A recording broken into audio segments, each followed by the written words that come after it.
ఏడాదికి 20,000 చొప్పున 1,25,000 మందికి 250 కోట్లు పంపిణీ చేసినటువంటి ఘనత ఈ ప్రభుత్వానికి దక్కుతుంది.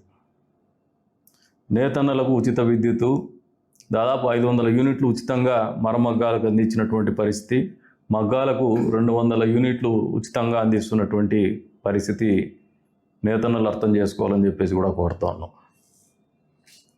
ఆటో డ్రైవర్ల సేవలో ఒక మంచి కార్యక్రమం మేము కూడా పాల్గొన్నాం.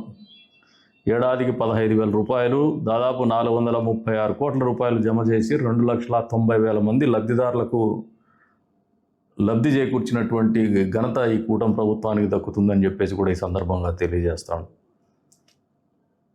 అన్నా క్యాంటీన్ని మేము నిర్వహిస్తామంటే మొదటిసారి నవ్యాంధ్రప్రదేశ్లో మొట్టమొదటిసారిగా కొలువుదీరినటువంటి కూటమి ప్రభుత్వం, అప్పట్లో ప్రతిపక్షంగా ఉన్నటువంటి జగన్మోహన్ రెడ్డి రూపాయికే భోజనం అని చెప్పేసి రోజక్క, ఇంకా ఆయన మంగళగిరిలో ఒక ఆయన, వీళ్ళు భోజనాలు పెట్టేసినారు. అధికారంలోకి వస్తాను